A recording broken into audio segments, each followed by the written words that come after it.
Picture this. It's a gorgeous Saturday morning. The sunlight is pouring in. The birds are chirping.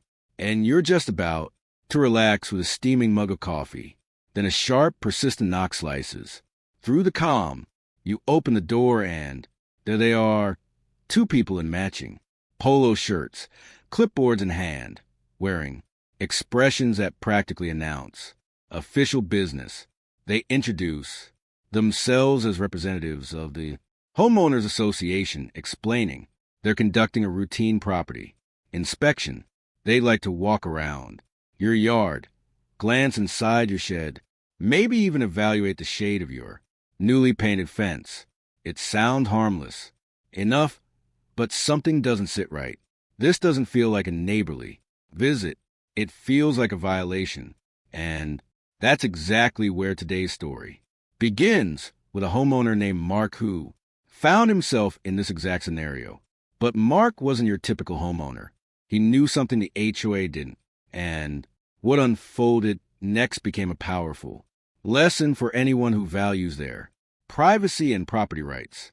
So Mark politely responds, "I appreciate it, but you're not coming onto my property." The lead officer, a stern woman, let's call her Karen, lets out a scoff. "Mr. Henderson," she says, her tone heavy with condescension, "this inspection is mandatory. It's clearly stated in the bylaws you agreed to when you purchased your home. Refusal will result in a fine." Mark remains perfectly composed. He simply shakes his head. "I don't believe." So he replies. That's when things begin to intensify. The second officer, a younger man who looks like he'd rather be anywhere else, starts listing alleged violations.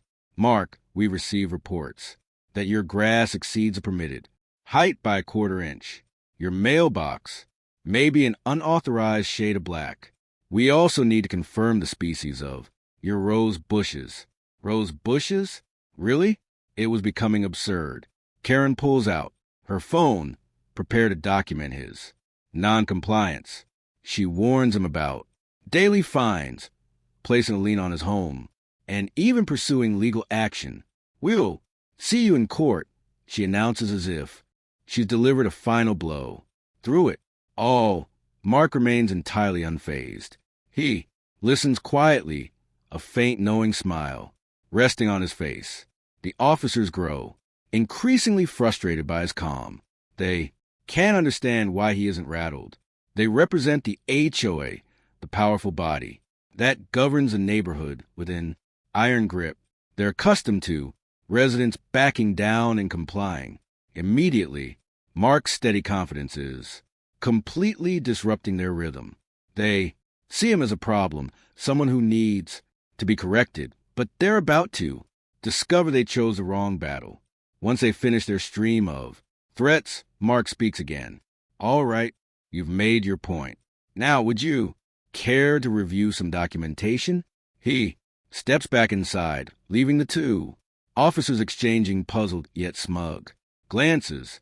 They likely assume he's retrieving a copy of the HOA bylaws in a desperate attempt to find a loophole.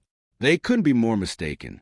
Mark returns carrying not the HOA handbook, but a thick folder of official documents. He doesn't hand them over. Instead, he holds them up and directs their attention to a specific page, a legal record from the county's archives. It's the original plat map of the subdivision, filed decades earlier when the neighborhood was first established. He then produces another document, his property deed and title report from the time he purchased the house. He calmly explains, when this neighborhood was developed, the first 10 lots on this street, including mine, were explicitly excluded from the HOA covenant. My property has never been part of your association. He taps the county record. This is legally binding. My deed confirms it. I have no obligation to follow your rules, pay your fees, or submit to your inspections. You have no authority here. The silence that follows is overwhelming. You can almost hear the Mental gears screeching to a stop. Karen's jaw drops. The younger officer turns pale. They stare at the papers, then at Mark, then back at the papers. Everything is documented in black and white, officially recorded. The very foundation of their authority has just collapsed. Their threats of fines, liens, and lawsuits are meaningless. They were attempting to enforce rules on a property beyond their reach. Karen stammers, trying to recover. But that's not possible.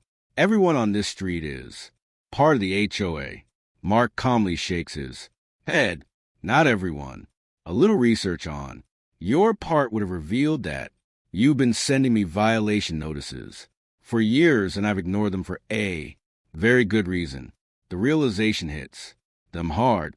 They've been pressuring a man who has been legally protected the whole time. The authority they carried so confidently was nothing more than an illusion when it came to Mark's home. The peak of this confrontation is something to see. Mark looks directly at them, his calm expression shifting into firm resolve. Now, he says evenly, you are standing on private property without my consent. That means you are trespassing. I'm going to ask you to leave immediately. The way he says it leaves no space for debate. The balance of power has completely reversed. Moments earlier, they were issuing demands. Now they're the ones receiving orders. They stand there, stunned and defeated, unable to respond. Without another word, they turn around, walk back to their car, carrying clipboards full of useless regulations, and drive away without so much as a glance behind them. And Mark steps back inside, picks up his now lukewarm coffee, and finally settles in to enjoy his Saturday morning in peace. The sun continues to shine. The birds continue to sing. But now his property truly feels like his own. This story isn't simply about one man standing up to an overreaching HOA. It's a reminder of how vital it is to understand your rights, whether you're dealing with an HOA, a landlord, or any other authority. Knowledge is your strongest defense. Before purchasing a property, do your homework. Examine the fine print. Review county records. Know exactly what you are committing to, or, as in Mark's case, what you are not. Mark's peace wasn't won in an argument.